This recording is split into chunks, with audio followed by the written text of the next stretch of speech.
మనకి గ్రూప్ 3కి సంబంధించి సిలబస్లో ఆంధ్రప్రదేశ్ గ్రామీణ ఆర్థిక వ్యవస్థ, వ్యవసాయం, చిన్న తరహా పరిశ్రమలు మరియు గ్రామీణ చేతివృత్తులు, హస్తకళలు అనేటువంటి సిలబస్ను మనకి ఇవ్వడం జరిగింది. దానికి సంబంధించి కొన్ని ముఖ్యమైనటువంటి అంశాలను పరిశీలిద్దాం, ఒకసారి చూద్దాం. అందులో ఏదైతే ముఖ్యమైన అంశాలు ఉన్నాయో అవి ఒకసారి మనం చూసి ప్రిపేర్ అయితే కొన్ని మార్కులు వచ్చే అవకాశం ఉంది. కాబట్టి వాటిలో కొన్ని ముఖ్యమైనటువంటి విషయాలను మీకు అందించడం జరుగుతుంది. వీటిని బిట్ రూపంలో కూడా మరొక వీడియోలో తర్వాత అందిస్తాం. అయితే ఆంధ్రప్రదేశ్లో వ్యవసాయ రంగం, అసలు ఆంధ్రప్రదేశ్లో వ్యవసాయ రంగం ఏ విధంగా ఉంది, అదేవిధంగా వ్యవసాయ రంగానికి సంబంధించిన అనుబంధ రంగాలు ఏ విధంగా ఉన్నవి, పశు సంపద, మత్స్య సంపద అటువంటి పట్టు పరిశ్రమలు అసలు ఏ విధంగా ఉన్నవి అనేటువంటి ఆంధ్రప్రదేశ్లో వ్యవసాయ రంగం ఏ విధంగా అభివృద్ధి చెందుతుంది, ఏ విధంగా కేటాయింపులు ఉన్నవి వ్యవసాయ రంగానికి అనే విషయం మనం పరిశీలించుకున్నట్లయితే, ఆంధ్రప్రదేశ్ అసలు వ్యవసాయ ప్రాధాన్యత గల రాష్ట్రం. ఆంధ్రప్రదేశ్లో ఎక్కువ వ్యవసాయం మీద ఆధారపడినటువంటి జనాభా ఉండటం జరుగుతుంది. కాబట్టి రాష్ట్ర జనాభాలో అధిక శాతం కూడా ప్రజలు వ్యవసాయం పైన ఆధారపడి జీవించడం కూడా మనకి జరుగుతుంది. దక్షిణాది ధాన్య నగరంగా కూడా ఆంధ్రప్రదేశ్ ప్రసిద్ధి చెందింది. చూడండి, అడగచ్చు, దక్షిణాది ధాన్యగారంగా ఆంధ్రప్రదేశ్ ప్రసిద్ధి చెందింది. తర్వాత రాష్ట్రంలో మృతికలు, నీటిపారుదల సౌకర్యాలు, వాతావరణ పరిస్థితులు, అనేక రకాల పంటలు పండించడానికి అనుకూలంగా మన యొక్క నేలలు, భూములు అనేటివి సారవంతంగా ఉండడం జరుగుతుంది. తర్వాత ఆంధ్రప్రదేశ్ రాష్ట్రంలో ఆహార పంటలు, నగదు పంటలు కూడా పండుతున్నాయి. ఆ విధంగా చూసుకున్నట్లయితే ఆహారం కొరకు పండించే పంటలను ఆహార పంటలు అంటారు. వరి, జొన్న, గోధుమ మొదలైన పంటలను ఆహార పంటలు అంటారు. చూడండి, ఆహారం కొరకు పండించే పంటలను ఆహార పంటలు అంటారు. వరి, జొన్న, గోధుమ మొదలైన పంటలు ఆహార పంటలు అంటారు. ధన సముపార్జన ప్రధాన ధ్యేయంగా పండించే పంటలను నగదు పంటలు అంటారు. చూడండి, ధనం సముపార్జన ప్రధాన ధ్యేయంగా అంటే ధనం కోసమే ప్రధానంగా పండించే వాటిని నగదు పంటలు అంటారు. మనం చూడండి, ఎప్పుడు కూడా ఆహార పంటలే వినుంటాం. నగదు పంటలు అనేవి కొత్తగా చూసుకోవాలి. చెరకు, పత్తి, పొగాకు, మిరప, పసుపు, వేరుశెనగ, ఉల్లి మొదలైనవి నగదు పంటలు. చూడండి, వాడవచ్చు ఆహార పంటలని మనకు తెలిసి కట్టకపోవచ్చు. పత్తి, పొగాకు ఏ పంటలోకి వస్తుందని అడుగుతాడు, నగదు పంటలోకి. అదేవిధంగా చెరకు ఎందులోకి వస్తుందంటాడు, నగదు పంటలోకి. ఉల్లి ఎందులోకి వస్తుందంటాడు, నగదు పంటలోకి అనేది మనం ఆన్సర్ చేయాలి. తర్వాత 2015-16లో స్థిర ధరల్లో వ్యవసాయం మరియు అనుబంధ రంగాల్లో జీవీవి 1,21,915 కోట్లు ఉండడంగా జరిగింది. తర్వాత 2015-16 వ్యవసాయ అనుబంధ రంగాల్లో కొన్ని రెండంగల వృద్ధి సాధించినప్పటికీ మొత్తం మీద 8.4% వృద్ధిని సాధించింది. అడుగుతాడు, 2015-16 వ్యవసాయ రంగ అనుబంధ రంగాల్లో ఎంత వృద్ధి రేటుని సాధించడం జరిగింది అంటే 8.4గా మనం చెప్పచ్చు. ఆంధ్రప్రదేశ్ రాష్ట్ర భౌగోళిక విస్తీర్ణం చూసుకున్నట్లయితే 162.76 లక్షల 76 లక్షల హెక్టార్లు. చూడండి, ఆంధ్రప్రదేశ్ రాష్ట్ర భౌగోళిక విస్తీర్ణం ఎంత అడుగుతాడు, అప్పుడు 162.76 లక్షల హెక్టార్లుగా మనం ఆన్సర్ చేయాలి. తర్వాత ఆంధ్రప్రదేశ్లో రాష్ట్ర నికర సాగు విస్తీర్ణం ఎంత అడుగుతాడు. ఎంతమంది ఎంత సాగు చేస్తున్నారు, భౌగోళిక విస్తీర్ణం ఎంత ఉంది, ఎంతమంది నికర సాగు అంటే ఎంతమంది సాగు చేస్తున్నారు, ఎంతమంది పండిస్తున్నారు అంటే 62.35 లక్షల హెక్టార్లు మనకు సాగు చేయడం జరుగుతుంది. తర్వాత ఆంధ్రప్రదేశ్ రాష్ట్ర నికర సాగు విస్తీర్ణ శాతం చూసుకున్నట్లయితే 38.13గా ఉండడం జరిగింది. అయితే 2014-15 సంవత్సరంలో ఖరీఫ్ మరియు రబీ సీజన్లో ఆహార ధాన్యాల సాగు విస్తీర్ణం 39.63 లక్షల హెక్టార్లు కాగా 15-16లో 41.30 హెక్టార్లకు పెరిగింది అని అడుగుతాడు. 2014-16కి ఎంత శాతం పెరిగింది అంటే 4.2గా మనం పరిగణించాలి. తర్వాత 2014-15 సంవత్సరంలో ఖరీఫ్ మరియు రబీ సీజన్లో ఆహార ధాన్యాల ఉత్పత్తి 160.03 లక్షల టన్నులు ఉండగా 15-16 సంవత్సరంలో 137.56 లక్షల టన్నులు పడిపోయింది. అంటే ఎట్లా చూడండి, మనకి ఖరీఫ్ మరియు రబీ సీజన్లో ఆహార ధాన్యాల ఉత్పత్తి ఏమైందంటే 14-15లో ఉన్న 160 ఉంటే అది 14% అనేది తగ్గడం అయ్యింది, తగ్గిపోవడం జరిగింది. అయితే మనం ఖరీఫ్ రబీలో ఏ విధంగా ఉందో ఒకసారి చూద్దాం. ఖరీఫ్ సీజన్లో 2014-15 ఆహార ధాన్యాల విస్తీర్ణం 20.4 లక్షల హెక్టార్లు కాగా 2015-16 19.86 హెక్టార్లుగా ఉంది. తర్వాత 14-15 ఆహార ధాన్యాల ఉత్పత్తి 82.18 లక్షల టన్నులు కాగా 2015-16లో 69.17 లక్షల టన్నులుగా పడిపోయింది. అంటే 14-15కి 15-16 కూడా చాలా తగ్గుతూ రావడం జరిగింది. తర్వాత మనం చూసుకోవచ్చు 14-15 వరి సాగు విస్తీర్ణం 16.35 లక్షల హెక్టార్లు కాగా 15-16లో 13 ఇక్కడ కూడా తగ్గడం జరిగింది. తర్వాత వరి ఉత్పత్తుల్లో 2010 ఖరీఫ్లో చాలా చూడండి 2014-15లో 76.47 లక్షల టన్నులు కాగా 15-16లో 62.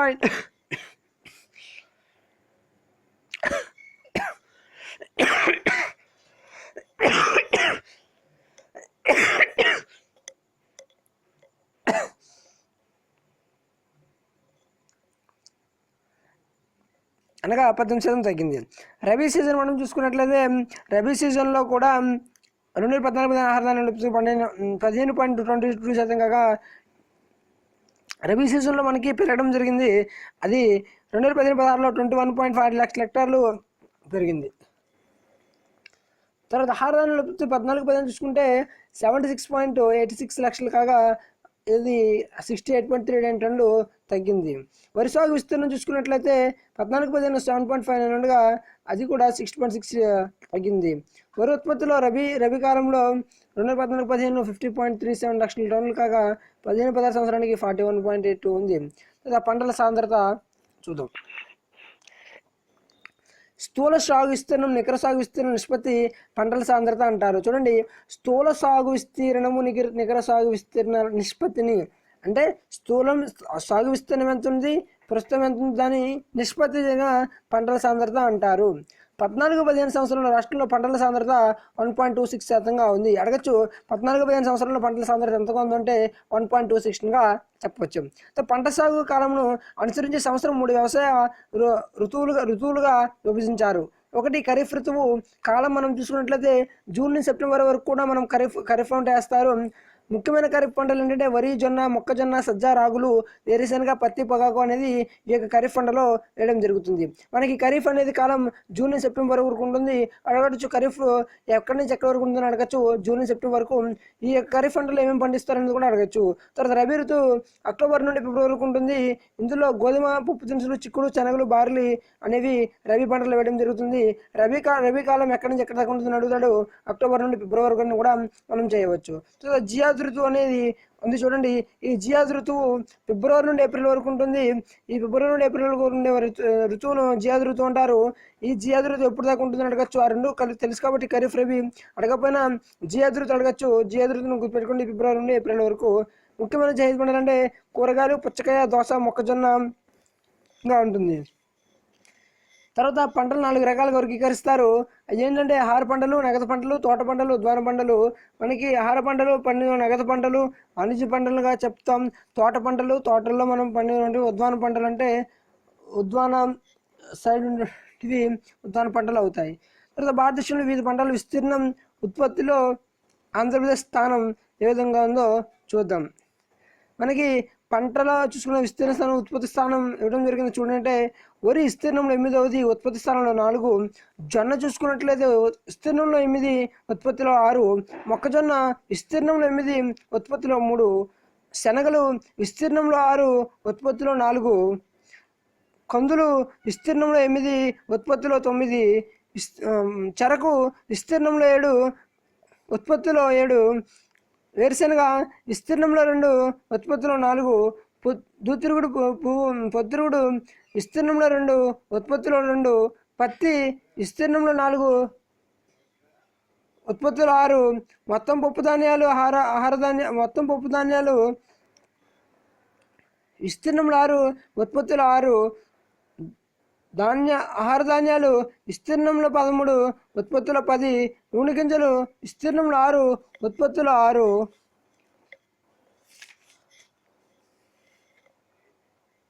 ఆ తర్వాత మనం చూసుకున్నట్లయితే మనం కొన్ని వాటికి కొన్ని పేర్లు ఉన్నవి, వాటిని ఎట్లా పిలుస్తారని అడుగుతాడు. కాబట్టి దానికి ఏం పేరు ఉంటుంది, దేనికి ఏం పేరు ఉంటుందని కూడా మనం వాటి యొక్క అబ్జర్వేషన్ మనం చూద్దాం. తర్వాత పండ్ల మొక్కల పెంపకాన్ని ఫోమికల్చర్ అంటారు. అని అడగచ్చు, పండ్ల మొక్కల పెంపకాన్ని ఏమంటారు? ఫోమికల్చర్ అనగానేమి పండ్ల మొక్కల పెంపకం. అది మనం బాగా గుర్తుపెట్టుకోవాలి. పుట్టపరుగుల పెంపకాన్ని సెరికల్చర్ అని, పూల మొక్కల పెంపకాన్ని ఫ్లోరికల్చర్ అని, కూరగాయల మొక్కల పెంపకం ఒలిరాకల్చర్ అని, తేనెటీగల పెంపకం ఎపికల్చర్ అని, ద్రాక్ష తోటల పెంపకం విటికల్చర్ అని, చేపలు రొయ్యల పీతల పెంపకం ఆక్వాకల్చర్ అని, రొయ్యల పెంపకం సిప్ కల్చర్ అని, పందుల పెంపకం పిగ్గరికల్చర్ అని కూడా పిలవడం జరుగుతుంది. అడగొచ్చు వాడు తేనెటీగల ఎపికల్చర్ అనగానేమి, లేదా ద్రాక్ష తోటల లేదా విటికల్చర్ అంటే ఏమిటి, ఆ యొక్క వీటి పదాలను మనం గుర్తుపెట్టుకున్నట్లయితే మనం చేయడానికి అవకాశం ఉంటుంది. తర్వాత ఆహార పంటలు ఏదైతే మనం 4 రకాలుగా విభజించుకుంటామని చెప్పాం. వాటిలో ముందుగా ఆహార పంటలను చూద్దాం. ఆహార పంటల్లో మనం ముఖ్యంగా చెప్పేది వరి. రాష్ట్రంలో పండే ఆహార పంటల్లో వరి చాలా ముఖ్యమైనది. మన ఆంధ్రప్రదేశ్ రాష్ట్రంలో ఎక్కువగా వరి అనేది పండడం జరుగుతుంది. తర్వాత రాష్ట్రంలోని అన్ని జిల్లాల్లో వరి పండుతున్నప్పటికీ ముఖ్యంగా ఉభయ గోదావరి, కృష్ణా, గుంటూరు, నెల్లూరు, శ్రీకాకుళం జిల్లాల్లో ఎక్కువగా పండుతుంది. ఏదైతే మనకి ఇటుపక్క ఉన్నటువంటి ఉత్తరాంధ్ర, కోస్తాంధ్ర ఉన్నటువంటి ఈ యొక్క జిల్లాల్లో ఎక్కువగా వరి అనేది పండడం జరుగుతుంది. మన రాష్ట్రంలో వరి పంట విస్తీర్ణంలో మరియు ఉత్పత్తిలో పశ్చిమ గోదావరి జిల్లా ప్రథమ స్థానంలో ఉంది. అడగచ్చు వరిలో ఏ జిల్లా ప్రథమ స్థానంలో ఉంది ఈ రాష్ట్రంలో అంటే మనం పశ్చిమ గోదావరి అనేది పెట్టడం జరుగుతుంది. రైస్ బౌల్ ఆఫ్ ఆంధ్రప్రదేశ్ అన్న పశ్చిమ గోదావరి. అడగచ్చు రైస్ బౌల్ ఆఫ్ ఆంధ్రప్రదేశ్ అంటే పశ్చిమ గోదావరి అని అంటే మనం ఆన్సర్ చేయాలి. వరి ఉత్పత్తులలో నెల్లూరు జిల్లా ప్రథమ స్థానంలో ఉంది. వరిలో ప్రథమ స్థానం అడిగితే నెల్లూరు అని చెప్పచ్చు. తర్వాత ప్రపంచంలో వరిని అధికంగా ఉత్పత్తి ఇచ్చే దేశాల్లో ప్రథమ స్థానంలో చైనా కలదు. అడగచ్చు ప్రపంచంలో వరిని ఏ దేశం ఉత్పత్తి చేస్తుందంటే చైనా. తర్వాత భారత స్థానం. మనకి వరి విషయానికి వచ్చినప్పటికీ మొదటి స్థానంలో చైనా ఉండగా తర్వాత స్థానంలో భారతదేశం అనేది ఉండటం జరిగింది. అడగచ్చు ప్రపంచంలో వరిని అధికంగా ఉత్పత్తి చేసే రాష్ట్రం ఏది అడగచ్చు చైనా. రెండో రాష్ట్రం ఏది అడగచ్చు భారతదేశం. తర్వాత భారతదేశంలో వరిని అధికంగా ఉత్పత్తి చేసే రాష్ట్రం పశ్చిమ బెంగాల్. భారతదేశంలో వరి ఎక్కువగా పండుతుందంటే పశ్చిమ బెంగాల్లో ఎక్కువగా పండడం జరుగుతుంది. తర్వాత రాష్ట్రంలో వరి పంటలు 3/2 పంతులు ఖరీఫ్ కాలంలోనూ మిగిలినది రబీ కాలంలోనూ కూడా పండడం జరుగుతుంది. వరి ఎక్కువగా ఏ కాలంలో పండుతుందంటే ఖరీఫ్ కాలంలోనూ 2 వంతులు, మిగిలింది 1 వంతు వచ్చేసి రబీ కాలంలోనూ పండుతుంది. తర్వాత ఎక్కువ ఉష్ణోగ్రత, ఎక్కువ వర్షపాతం లేదా నీటిపారుదల సౌకర్యం పరకు పంటకు అనుకూలం. కేంద్ర వరి పరిశోధన సంస్థ CRRI కటక్లో ఉంది. ఇది చూడండి, ఇటువంటి బిట్లు మీకు ఎందుకు ఇస్తుంటే బిట్స్ వైజ్ బిట్లు ఇందులో ఏ విధంగా అడగచ్చు, రైజబోల్ ఏంటి అడగచ్చు, లేకపోతే ఏ స్థానంలో వరి విషయంలో మొదటి స్థానంలో ఏ దేశం ఉందని అడగచ్చు, లేదా ఏ రాష్ట్రం ఉందని అడగచ్చు. కాబట్టి మనం చదవాలి. తర్వాత international rice research institute Manila ఫిలిప్పిన్స్లో ఉంది. ఇందాక చెప్పాను కేంద్ర వరి పరిశోధన సంస్థ ఎక్కడ ఉంది, కటక్లో ఉంది. CRRI కటక్లో ఉంది, కేంద్ర వరి పరిశోధన సంస్థ. తర్వాత international rice research institute of Manila ఫిలిప్పిన్స్లో కలదు. అడగచ్చు international rice research institute Manila ఎక్కడ ఉందంటే ఫిలిప్పిన్స్లో ఉందని మనం చెప్పవచ్చు. తర్వాత వరి సాగు గురించి చూసుకున్నట్లయితే సాగు అంటే మనం వరి గురించి చూసుకున్న వరి సాగు చూసుకున్నట్లయితే system in of rice intensification దీన్ని అభివృద్ధి పరిచింది హెన్రీ డి లౌలని. మనకి శ్రీవరి సాగుని అభివృద్ధి పరిచింది అని అడుగుతాడు. హెన్రీ డి లౌలని అనేది మనం పెట్టవలసిన అవసరం ఉంటుంది. తర్వాత ఈ పద్ధతిలో మొదటిసారిగా పండించిన ప్రదేశం మడగాస్కర్. చూడండి, వాళ్ళు అడిగే అవకాశం ఎలా ఉంటుందంటే వరి సాగును మొదటిసారిగా పండించిన ప్రదేశం ఏది అని అడుగుతాడు. అది మడగాస్కర్ అనేది మనం బాగా గుర్తుపెట్టుకోవాలి. ఎందుకంటే వాడు ఇటువంటి బిట్లనే కొద్దిగా కాన్సన్ట్రేషన్ చేసిన అవకాశం ఉంది. కాబట్టి మనం ఈ బిట్లను బాగా చదవాలి. ఈ పద్ధతిలో నీటి ఎద్దడిని సమర్థవంతంగా తట్టుకొని దిగుబడి ఇస్తుంది. రాష్ట్రంలో 2015 ఖరీఫ్లో 2.90 లక్షల హెక్టార్ల విస్తీర్ణంలో వరి సాగు చేపట్టడం జరిగింది. రాష్ట్రంలో 2015 రబీలో 0.21 లక్షల హెక్టార్ల విస్తీర్ణంలో శ్రీ వరి చేయడం జరిగింది. ఆ తర్వాత మనం చూసుకున్నట్లయితే గోధుమ గురించి చర్చించుకున్నట్లయితే రాష్ట్రంలో గోధుమ పంట విస్తీర్ణ ఉత్పత్తుల మొదటి స్థానంలో జిల్లా అనంతపురం. గోధుమ పంట ఉత్పత్తులు అనంతపురం మొదటి స్థానంలో ఉంది. అడగచ్చు గోధుమ ఏ రాష్ట్రంలో ఎక్కువగా పండుతుందంటే అనంతపురం అనేది మనం చూసుకోవాలి. జొన్న రాష్ట్రంలో వరి తర్వాత జొన్న ముఖ్య ఆహార పంట. జొన్న ఖరీఫ్ మరియు రబీ కాలంలో పండుతుంది. ఆంధ్రప్రదేశ్లో వివిధ రకాల జొన్నలు పండిస్తారు. వాటిలో ముఖ్యమైన తెల్ల జొన్నలు మరియు పచ్చ జొన్నలు. రాష్ట్రంలో జొన్న పంట విస్తీర్ణం మరియు ఉత్పత్తిలో కర్నూలు జిల్లా ప్రథమ స్థానంలో ఉంది. జొన్న ఉత్పత్తిలో ప్రథమ స్థానం గల జిల్లా గుంటూరు. అడగచ్చు జొన్న ఉత్పత్తిలో ఏ రాష్ట్రం ప్రథమ స్థానంలో ఉందంటే గుంటూరు జిల్లా. రాష్ట్రం గల జిల్లా. జొన్నోత్పత్తిలో ఏ జిల్లా ఉందంటే గుంటూరు. వర్షపాతం తక్కువ ఉన్న ప్రాంతాల్లో నీటి పారుదల వసతులు తక్కువ ఉన్న జిల్లాల్లో జొన్న సాగు చేయబడుతుంది.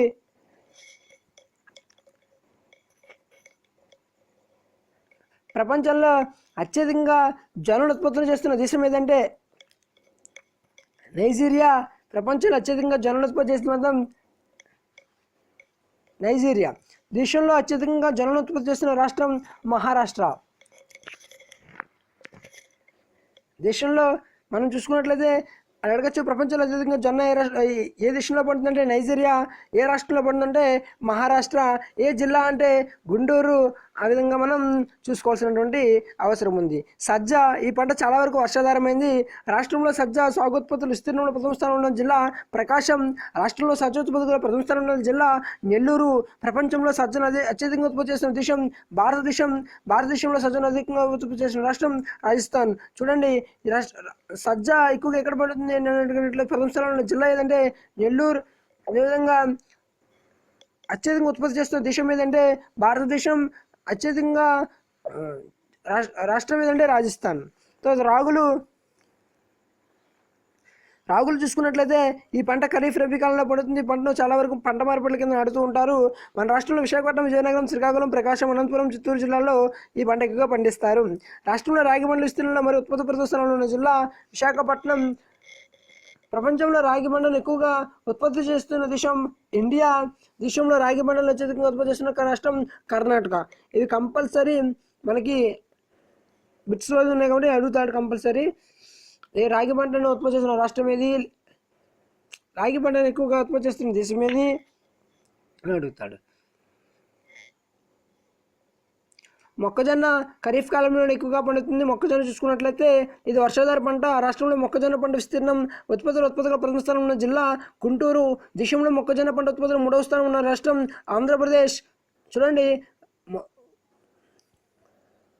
దేశంలో మొక్కజొన్న పంట ఉత్పత్తుల మనకి మూడో స్థానంలో ఆంధ్రప్రదేశ్ ఉండడం జరిగింది. తర్వాత దేశంలో మొక్కజొన్న పంట ఉత్పత్తికి అత్యధికంగా గల రాష్ట్రం తమిళనాడు. ప్రపంచంలో మొక్కజొన్న పంట ఉత్పత్తికంగా అత్యధిక దేశం అమెరికా సంయుక్త రాష్ట్రాలు. మొక్కజొన్న అక్కడ ఎక్కువ దేశం చూసుకున్నట్లయితే అమెరికా, రాష్ట్రం చూసుకున్నట్లయితే తమిళనాడు, ఆంధ్రప్రదేశ్. తర్వాత చిరుధాన్యాలు కొర, ఒరిగళ్ళు, సాములు, ఒరుగు, గోదాలు మొదలైన చిరుధాన్యాలు ఇవి వర్షాధార పంటలు. చిరుధాన్యాలు ముఖ్యంగా విజయనగరం, విశాఖపట్నం, కర్నూలు జిల్లాలో అధికంగా సాగు చేస్తున్నారు. చిరుధాన్యాలు ఉత్పత్తుల మరియు విస్తీర్ణంలో కర్నూలు జిల్లా మొదటి స్థానంలో ఉంది. తర్వాత కొరలు చూసుకున్నట్లయితే పొడి నేలలో పప్పు ధాన్యం పంటతో కలిపి మిశ్రమ పంటగా కొరలు పండిస్తారు. ఈ పంట ఎక్కువగా విశాఖపట్నం, అనంతపురం జిల్లాలో ఉంది. వరిగలు లేక బరిగలు నిస్సారమైన నేలలో కందితో కలిపి వరిగలు పండిస్తారు. ఇవి గుంటూరు, నెల్లూరు, కర్నూలు జిల్లాలో ఉన్నవి. సాములు విస్తారమైన నేలలో పప్పు ధాన్యం పంటతో కలిపి మిశ్రమ పండిస్తారు. ఇది ఎక్కువగా విశాఖపట్నం, అనంతపురం ఉంటుంది. విధంగా మనం పప్పు ధాన్యాల్లో ఉన్నటువంటి కందులు కానీ శనగలు కానీ కూడా చూసుకోవాల్సినటువంటి అవసరం ఉంది.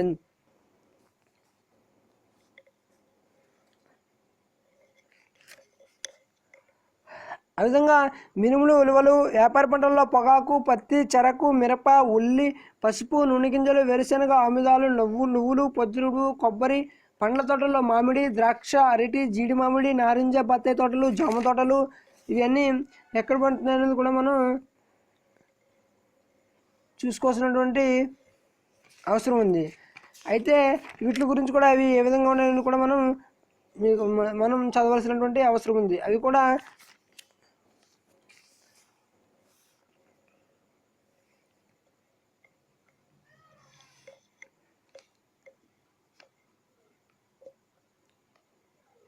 విధంగా మనం చూసుకుంటే భారత పశు పరిశోధన సంస్థలు కూడా ఉంది.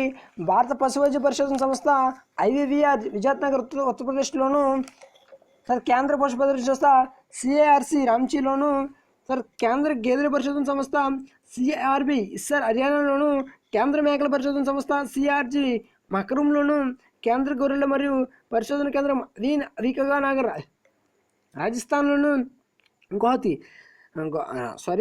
అవికగా రాజస్థాన్లోని జాతీయ పందుల పరిశోధన కేంద్రం గువాహతిలోను, ఇతర పశు జాతులు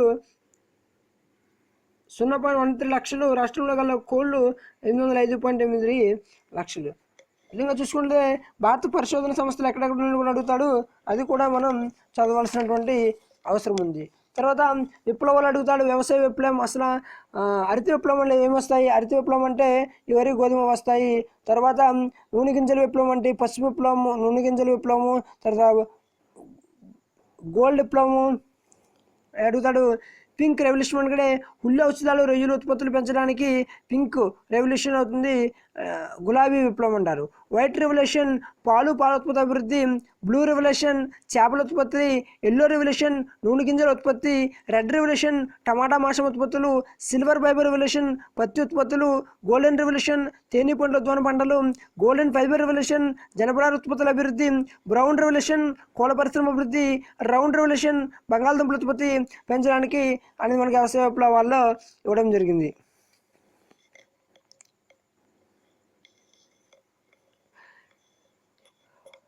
ఈ విధంగా మనకి వ్యవసాయ విప్లవాలు కూడా ఇవ్వడం జరిగింది. అదేవిధంగా కేంద్ర వ్యవసాయ పరిశోధన కేంద్రాలు ఎక్కడ ఉన్నాయో కూడా మనం చూసుకోవాలి. కేంద్ర వ్యవసాయ పరిశోధన కేంద్రాలు కేంద్ర వేరుశనగ పరిశోధన కేంద్రం జార్ఖండ్ గుజరాత్లోను, కేంద్ర మొక్కజొన్న పరిశోధన కేంద్రం న్యూఢిల్లీలోను, కేంద్ర వరి పరిశోధన కేంద్రం కటక్లోను, భారత గోధుమ బార్లీ పరిశోధన కేంద్రం కర్నల్లోను, భారత పప్పు ధాన్యాల పరిశోధన కేంద్రం కాన్పూర్లోను, భారత చెరకు పరిశోధన కేంద్రం లక్నోలోను, భారత సుగంధ ద్రవ్యాల పండ్ల పరిశోధన కేంద్రం కాలికట్లోను, కేంద్ర ఉల్లి వెల్లుల్లి పరిశోధన కేంద్రం పూణేలోను, జాతీయ అరటి పరిశోధన కేంద్రం తిరునాచిపల్లిలోను, జాతీయ సిట్రస్ పరిశోధన కేంద్రం నాగపూర్లోను, జాతీయ ద్రాక్ష పరిశోధన కేంద్రం పూణేలో మహారాష్ట్రలోను ఉండడం జరిగింది.